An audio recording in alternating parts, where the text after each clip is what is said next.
Timéa, nous sommes très heureux de t'avoir dans la galerie de Mézières pour cette installation autour de tes recherches dans plastique. Peux-tu nous expliquer le processus, le passage de la découverte à l'installation dans la galerie de Mézières? Donc ça c'est une longue démarche en fait très cérébrale. Hein. Donc avant que je commence à faire l'installation, donc je prends à peu près plusieurs mois pour tout mettre en place dans ma tête, déjà au niveau du sujet, trouver l'endroit exact, idéal pour commencer à faire le travail de l'exploration photographique dans les endroits abandonnés, et par la suite imaginer quel sera le sujet artistique en fait que je vais donner à cette installation, à mon exposition en fait.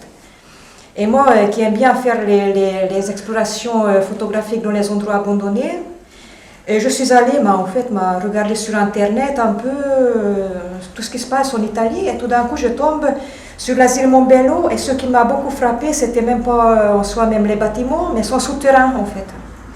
Parce que là j'ai vu des spéléologues qui ont descendu dans les souterrains, et ce qui s'est passé, c'est que ça m'a beaucoup frappé qu'il y avait un système complètement labyrintheux que je ne voyais pas dans les autres asiles que j'ai déjà parcourus, et ça m'a énormément frappé, tous ces petits passages étroits, et ça m'a beaucoup intéressé en fait quelle est l'histoire de cet endroit-là. Et en un peu fouillant dans l'histoire de l'asile Mombello, justement, j'ai découvert que ces passages labyrintheux s'étaient faits justement pour permettre à Bonaparte-Napoléon, qui a fait de ce bâtiment central qui en fait, avant que ça devienne asile, ça s'appelait Villa Pusterli Crivella, et qui est devenue sa résidence d'été pendant plusieurs mois, où il s'est installé avec sa famille. Et pour sa propre sécurité, ils ont donc créé des passages secrets en cas de danger, afin qu'il puisse s'échapper en fait. Donc c'était des passages qui conduisaient sur une quinzaine de kilomètres. Hein.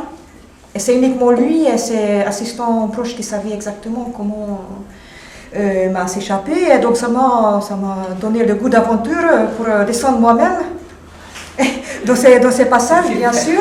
Et j'avais bien sûr un peu la peur de m'y perdre. Donc ce que j'ai fait, j'avais amené avec moi, pas les petits miettes de pain,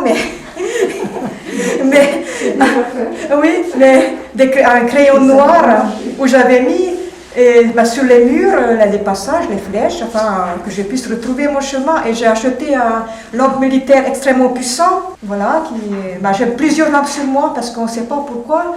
Tout d'un coup, il y a des phénomènes qui font que tout d'un coup les batteries est vide d'une seconde à l'autre.